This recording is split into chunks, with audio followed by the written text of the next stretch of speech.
Salam əziz dostlar, hər vaxtınız xeyir olsun. Bu videoda mən sizə praktiki olaraq ötmə və üstələmə manevrlərini göstərəcəm və bu iki manevr arasında olan fərqi izah edəcəm. Başlayaq ötmədən. Yol hərəkəti haqqında qanunun 1-ci maddəsinin 39-cu bəndinə əsasən ötmə hərəkət zolağını dəyişməklə hərəkətdə olan bir və ya bir neçə nəqliyyat vasitəsini ötüb keçməyə deyilir.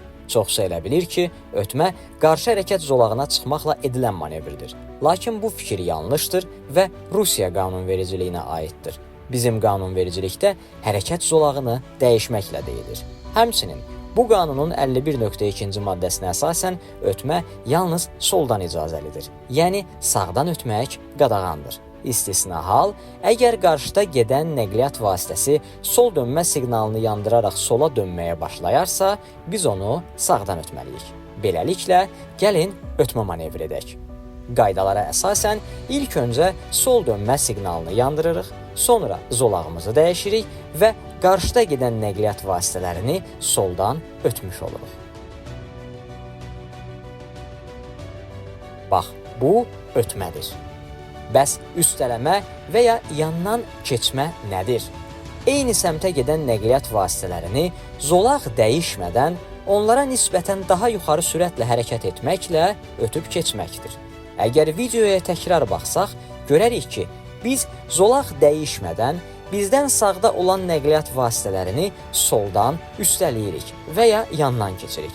Yəni, bir istiqamətdə 2 və daha çox hərəkət zolağı varsa, biz zolaq dəyişmədən qonşu zolaqlarda olan nəqliyyat vasitələrini onlara nisbətən daha yuxarı sürətlə hərəkət etməklə üstələmiş və ya yandan keçmiş oluruq. Yandan keçmə həm sağdan, həm də soldan icazəlidir.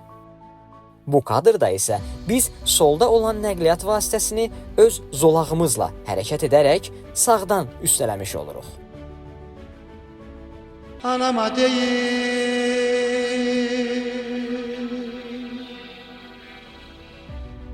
Xülasə, ötmə yalnız soldan və zolaq dəyişməklə, üstələmə isə hər iki tərəfdən və zolaq dəyişmədən edilən manevrdir.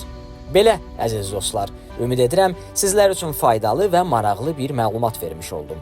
Yollarda ehtiyatlı olun, yol hərəkəti qaydalarına riayət edin və bizi izləməkdə qalın. Növbəti videolarda görüşmək ümidi ilə. Sağ olun.